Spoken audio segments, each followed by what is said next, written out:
My desk was occupied by someone else. On the last day of my maternity leave, I came to the office early to report back. When I pushed open the project department door, a woman with a ponytail was typing at my computer at my workstation. The desk nameplate had been changed. 3 words on it, Vivian Moore. Below it was a smaller line, Project Director. Before my maternity leave, I had been Project Manager. I'd never heard this name before. I stood at the entrance to the project department, carrying the celebration cookies I'd brought for my colleagues. The nameplate was newly made. The plastic cover still had its protective film on. My personal belongings, my mug, photo frame, desk calendar, had been packed into a moving box and tossed in the corner of the break room. A sticky note on the box read, Emma Sullivan, personal items awaiting pickup. The handwriting belonged to Lisa, the receptionist.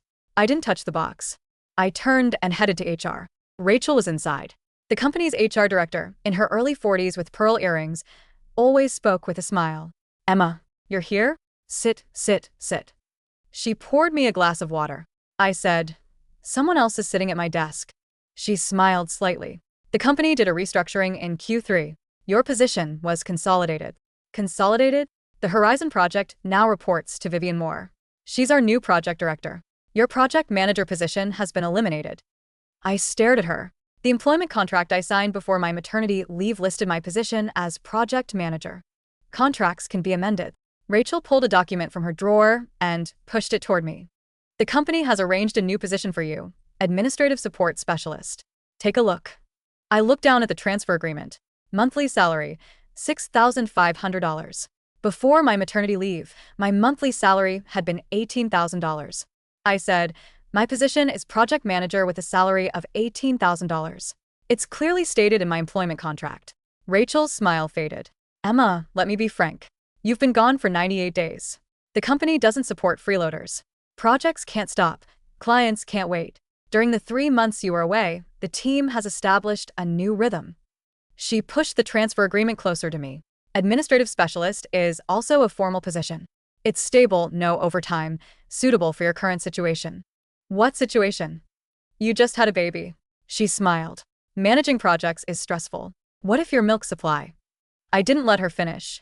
When did I sign a position change notice? Well, when did the company consult with me about the transfer? We're consulting now, aren't we? Consulting isn't notifying me of a decision that's already been made. Rachel's smile remained, but her eyebrow twitched. Emma, don't take this so seriously. The transfer is based on the company's business needs. Look over the agreement and consider it. I didn't take the pen. I pushed the agreement back untouched. I've considered it. Yes, I'm not signing. I stood up. Before leaving, I took out my phone, opened the recording app, and pressed pause. The recording had been running since the moment I entered HR. This was a conversation I participated in. I had the right to record it. Walking to the break room, I crouched down and opened the box. My mug was still there. On the bottom of my cup was a small note I'd stuck there before my maternity leave, with the phone number of my college friend, Michelle Chase. Michelle, a labor attorney. During my 3rd trimester, we'd had dinner and she said something. If the company messes with your position when you return from maternity leave, call me immediately. I'd laughed at her for being paranoid then. I dialed. She answered after 3 rings. Michelle, I'm back from maternity leave. My position is gone.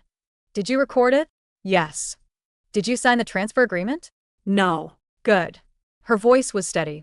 Photograph the agreement and send it to me. I'll review it tonight and call you back. After hanging up, I moved the box to the cabinet at the back of the break room. I didn't take it with me. I walked back to the project department. The woman named Vivian Moore was still typing at my workstation. I didn't look at her.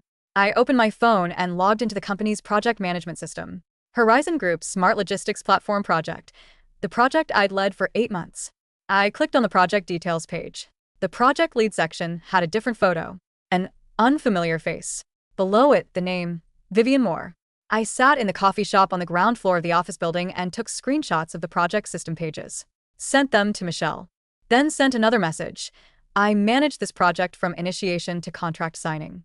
$3.8 million. Michelle replied with 3 words. Keep digging.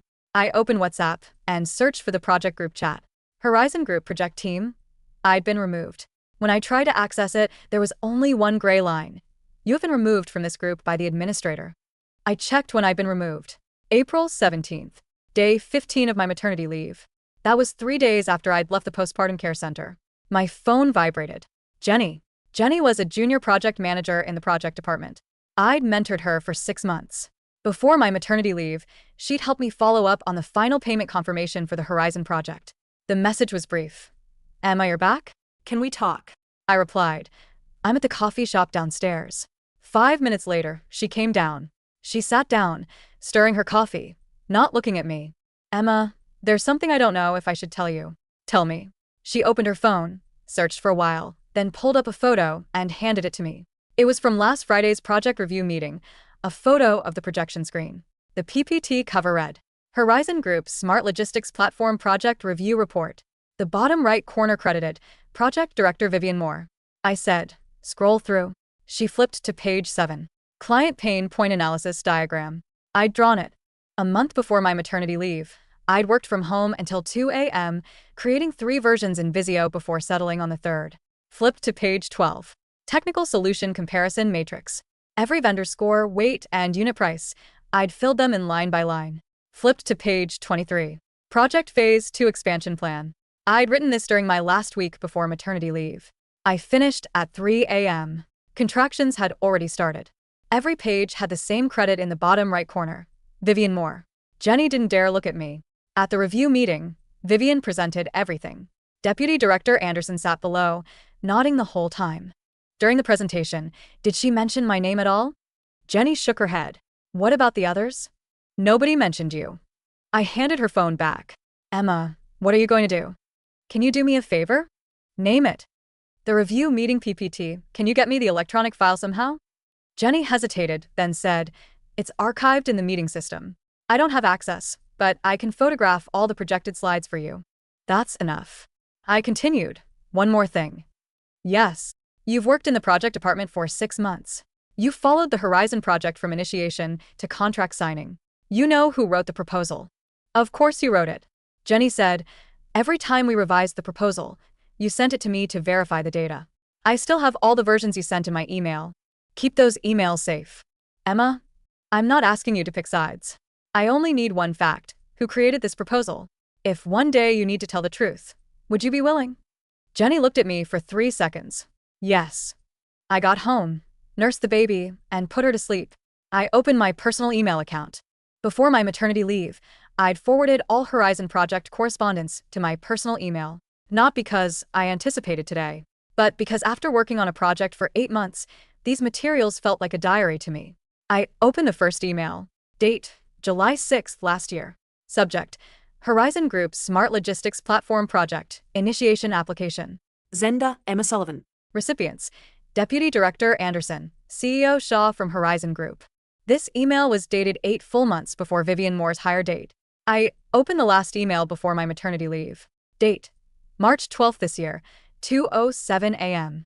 Subject, Horizon Project Phase 2 Expansion Plan, Final Draft. Zenda, Emma Sullivan. Recipient, CEO Shaw, Horizon Group. CC, none. 3 days later, I started my maternity leave. I sorted all the emails by timestamp and took screenshots one by one. Then I opened the photos of the projected PPT and looked for the file properties. Jenny had photographed carefully. The file properties showed one line. Created by Emma Sullivan. Last modified by Vivian Moore. Modified date, May 20th. Day 35 of my maternity leave. She changed my attribution, used my proposal, and reported my achievements. I packaged all the screenshots and sent them to Michelle. Michelle replied 10 minutes later. The evidence chain is basically formed, but I need you to confirm one more thing. Can you still log into your company email? I tried. Password incorrect. Tried again. Account locked by administrator. My heart sank. I immediately opened my personal email and searched for all the forwarded Horizon project emails. They were all there, not one missing. But the original emails in my company account were now inaccessible. Someone with administrator privileges had accessed my email. Michelle said, "You're certain all the emails you forwarded before maternity leave are intact?" All there. My personal email has complete forwarding records with complete timestamps. Good. Don't make a fuss about the locked company email yet. You need to do something now. Check your company email login records. I can't log in anymore. You don't need to log in. Log into the WhatsApp admin backend and check the operation logs using your employee ID. Your ID hasn't been deactivated, right? I tried. My employee ID was still active. I navigated to the company email operation logs. April 18th, 10:14 a.m. Operator, System Administrator. Operation, batch delete emails, filter condition, contains keyword Horizon. Number deleted, 47 emails. I stared at that number. 47 emails. From project initiation to contract signing, all correspondence. All deleted. The operator was System Administrator. Only 2 people in the company had company email administrator privileges, IT Manager Ryan Lee and HR Director Rachel. I took a screenshot, then scrolled down. April 18th, 10:31 a.m. Operator, System Administrator. Operation, changed password for user Emma Sullivan. April 18th, 10:33 a.m. Operator, System Administrator. Operation, locked company email for user Emma Sullivan. 17 minutes total. Delete emails, change password, lock account. Day 16 of my maternity leave. That morning at 10 o'clock, I'd been at the postpartum center changing my baby's diaper. Michelle said, "Send me the screenshots." This operation record itself is evidence. It shows the other party deliberately destroyed your work trail. But the administrator privileges belong to the IT manager and HR. How do I prove who ordered it? You don't need to prove who ordered it. You only need to prove 2 things. First, 47 work emails were deleted from your company email without your knowledge. Second, your personal email has complete forwarded backups with timestamps earlier than the deletion time. What does that prove? It proves someone systematically erased your work trail during your maternity leave. Combined with the position adjustment, project attribution changes, and salary reduction, this is a coordinated attack. I put down my phone. The baby slept peacefully beside me. I picked up a pen and wrote a line in my notebook. Day 15 of maternity leave, removed from project group. Day 16, email deleted and locked. Day 35, PPT attribution changed. Day 98, workstation gone. 4 timestamps. 1 line. This wasn't restructuring. This was a pre-planned purge. The next day, I went to the company. Didn't go to the project department. Went straight to the IT department in the administrative building. Ryan was at his workstation. I didn't mention the email issue. I smiled and said, "Ryan, I can't log into the system after returning from maternity leave. Could you check my employee ID status?" Ryan clicked his mouse a few times. "Your ID is still active, but your email is locked." "Who locked it?" Ryan hesitated. "It was an administrator operation. I can't see from here whose directive it was." "Did you do it?" He shook his head. "Not me. I was on a business trip for a week during that time. I gave my password to administration." "Who in administration?" "Someone from Rachel's team." I didn't ask more. I thanked him and left. Downstairs, I documented Ryan's words in text, noting the date, time, and location. Sent it to Michelle. Michelle replied with 1 word: solid. That evening, Jenny sent me a new screenshot. It was from an internal department group chat. Date: April 15th. Day 13 of my maternity leave. Deputy Director Anderson had posted a message. All of Emma Sullivan's project permissions are transferred to Vivian Moore, effective immediately. All future Horizon Group coordination will be handled by Vivian Moore. Below, Rachel replied, "Processed."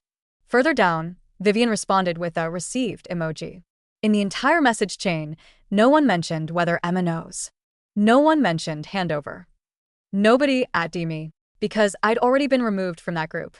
I didn't act immediately. Michelle said to gather all evidence first and not alert them. I spent 3 days doing one thing. I compiled all my work from the 8 months before maternity leave. Every email, every version of the proposal, every client meeting minutes, I had forwarded backups in my personal email. 47 emails total. Additionally, I pulled up my Snapchat conversation history with CEO Shaw from Horizon Group. From our first meeting to contract signing, all communication was here. CEO Shaw had only worked with one person throughout, me. I didn't contact CEO Shaw. Not the right time. I was doing something else. I looked up Vivian Moore's hire date. The company internet directory still showed it. Vivian Moore, hire date, March 8th. My due date was March 22nd. I started maternity leave on March 15th, which meant Vivian Moore was hired during my last week at the office. She was hired while I was still working at the company. I recalled the situation during that last week. March 12th, I sent the Phase 2 proposal final draft at 2 a.m. March 13th, I had my last project briefing with Deputy Director Anderson before maternity leave. That day, Deputy Director Anderson said, "Don't worry about the project while you're on leave. I'll keep an eye on it." March 14th, I organized handover documents at my workstation. That afternoon, an administrator brought a new person to the project department. Ponytail, polite smile.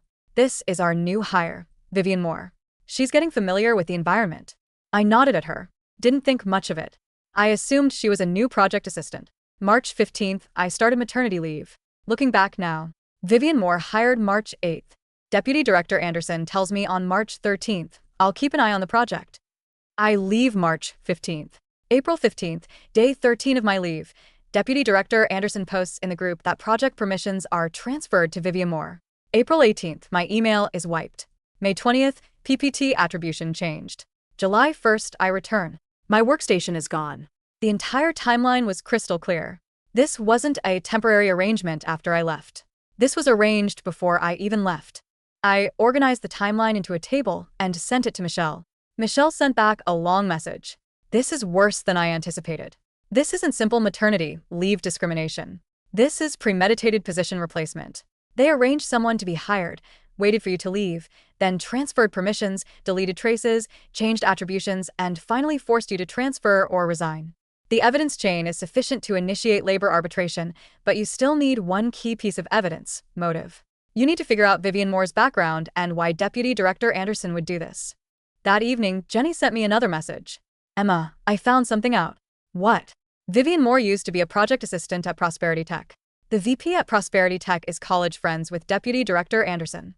You're sure? Positive. At the department dinner last month, Vivian got drunk and said it herself. She said she got this job because Director Anderson put in a good word. I closed my eyes. Deputy Director Anderson brought in his own person, pushed me out of my position, and used my project achievements to elevate her. I'd been set up. From the day I got pregnant. The next morning, I didn't call out sick. I didn't send a resignation letter. I showed up at 8:55 a.m., walked past my old desk where Vivian Moore was already sipping a latte, and went straight to the corner of the break room. I pulled a chair over to the moving box with a sticky note that read, awaiting pickup. I sat there. I pulled out my laptop, my personal one, not the company-issued one that was currently being monitored. I tethered it to my phone's hotspot. I wasn't going to use their Wi-Fi for what came next. Rachel, the HR director, walked in 10 minutes later to get her morning tea. She stopped mid-step when she saw me sitting among the boxes. Emma, you're here? I'm an administrative support specialist now, right? I smiled, mirroring her own practiced, empty expression. I'm waiting for my login credentials for the admin portal. Until then, I figured I'd get a head start on filing. This corner seems like a good place for a specialist. Rachel's eyes flickered toward the project department door. I thought you were going to take a few days to think about the agreement. I have thought about it, I said, my voice steady. But until the paperwork is finalized or my contract is legally terminated, I am an employee of this company, and I intend to collect my full $18,000 a month salary for every day I am here. Rachel's smile didn't just fade this time, it soured. She knew as well as I did that if I didn't sign the voluntary transfer, they had to pay my original salary until they fired me. And if they fired me right after maternity leave, without cause, that was $1 million lawsuit waiting to happen. I'll have IT send over your new access codes, she snapped, her pearl earrings swinging as she turned on her heel. You what's it here go? Then I opened the file Michelle had sent me. It was a draft of a litigation hold notice. Don't send it yet, Michelle had warned. Let them think they've won for 48 hours. Let them get comfortable. A comfortable thief is a sloppy thief. Around 2 p.m., I saw Deputy Director Anderson walking toward Vivian's desk. He looked energized, the kind of swagger a man has when he thinks he's pulled off the heist of the century. Vivian, the Horizon Phase 2 kickoff is tomorrow at 10 a.m. CEO Shaw is coming in person. He's expecting a walkthrough of the automated routing logic. You're ready? Of course, Director, Vivian chirped. I've memorized the flowcharts. I looked down at my phone. Memorized the flowcharts. Vivian Moore was a project manager by title, but according to the notes Jenny had slipped me, she was a relationship hire. She was good at PowerPoint, better at lunch meetings, but she didn't know a line of SQL from a grocery list. The automated routing logic they were so proud of was the crown jewel of the Horizon project. It was a complex algorithm I had spent 3 months perfecting with the dev team.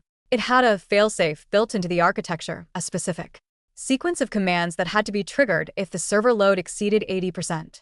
If you didn't know the failsafe existed, the demo would look perfect. Right up. Until the moment it crashed. I checked my personal archives. I had the original technical documentation.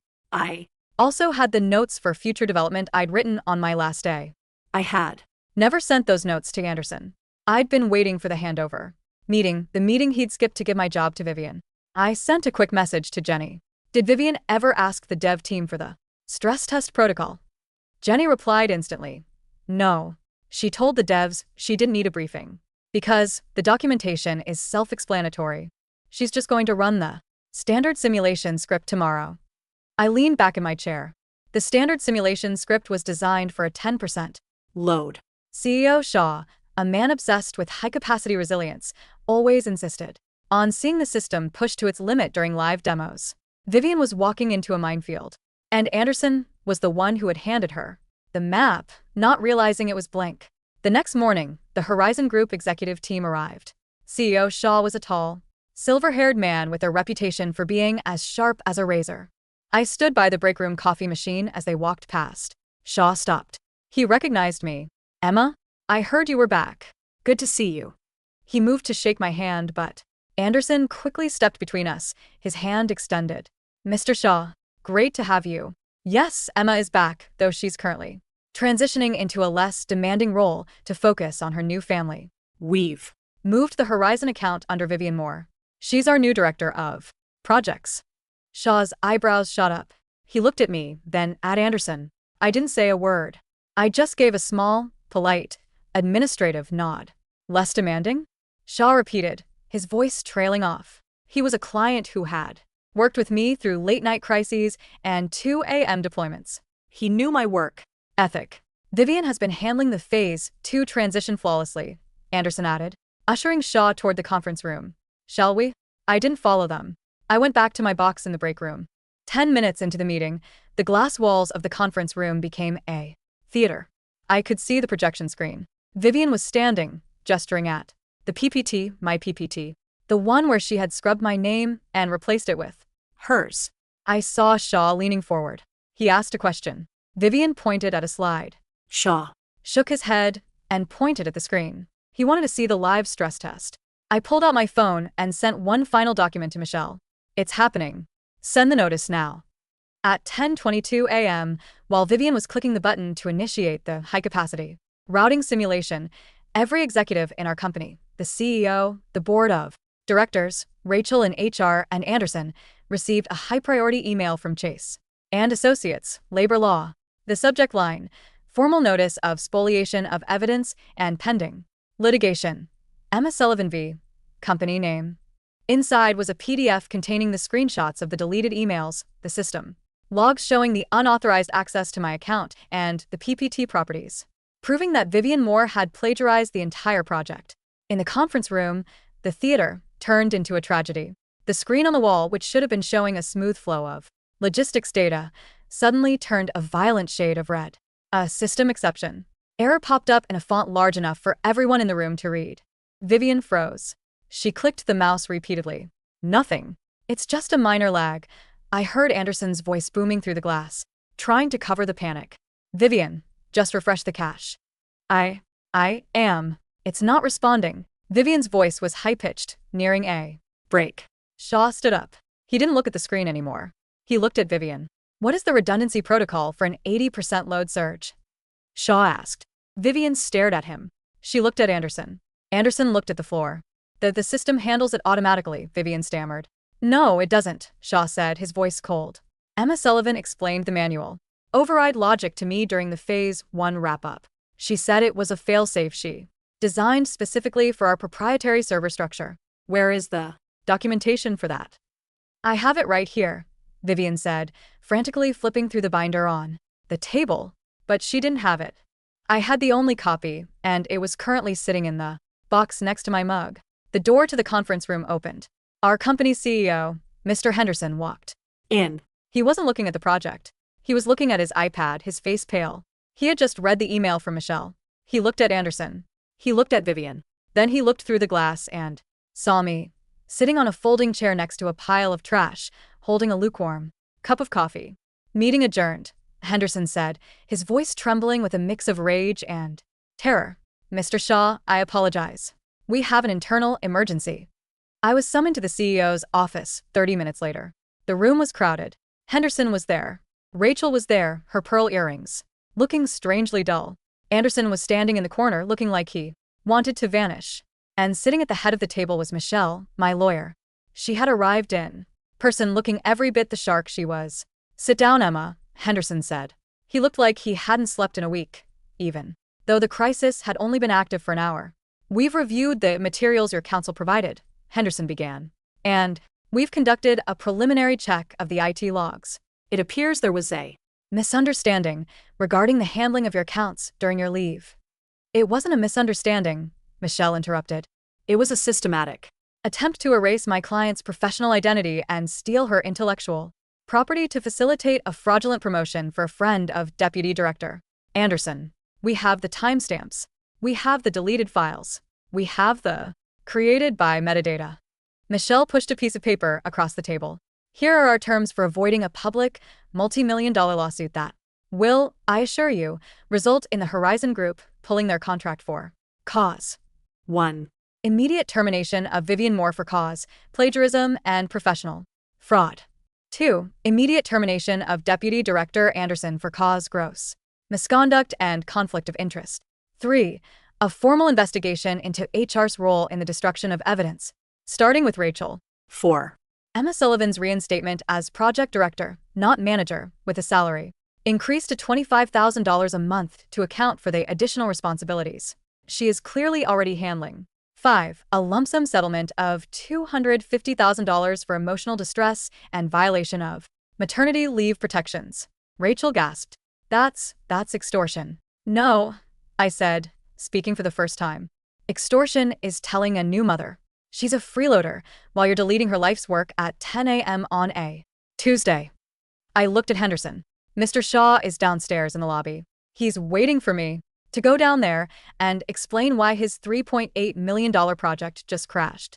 I can go down there and tell him the truth, that your company is so poorly managed that you let a director's cronyism sabotage his logistics platform. Or I can go down there, fix the glitch in 5 minutes, and tell him it was a server-side error on his end that we've successfully mitigated. The silence in the room was heavy. Henderson looked at Anderson. Get out, he said quietly. Sir? Anderson stammered. Pack your things, Doug. You're done. You too, Vivian, Henderson barked toward the door where Vivian was eavesdropping. Then he looked at Rachel. You're on administrative leave effective immediately, pending a full audit of the HR department's server access. Rachel's mouth opened, but no sound came out. She looked at me, her smiling mask finally shattered into 1,000 jagged pieces. I didn't take the $25,000 a month job. After the settlement was signed and the checks cleared, I realized I didn't want to work for a man like Henderson, even if he had fired the people who wronged me. He had allowed that culture to exist. He had only cared when the client saw the cracks. I used the $250,000 and my restored reputation to launch Sullivan Logistics Consulting. My first client? CEO Shaw of the Horizon Group. He canceled his contract with my old company the day the non-disparagement period of my settlement expired. 6 months later, I was sitting in my own office, a real one with a view of the city. Jenny was there too. I'd hired her as my lead project manager. She had been the one to tell the truth when it mattered, and I rewarded that. My phone buzzed. It was a LinkedIn notification. Vivian Moore has updated her profile, freelance social media coordinator. Douglas Anderson has updated his profile, seeking new opportunities. I closed the app and looked at the photo on my desk. It was a picture of me and my daughter, taken the day I won the settlement. On the back of the frame, I'd written a note to her for when she was older. Never let them move your desk. And if they try, make sure you own the building. I picked up my mug, the same one that had been tossed in a moving box in a break room, and took a sip of hot coffee. It tasted like victory.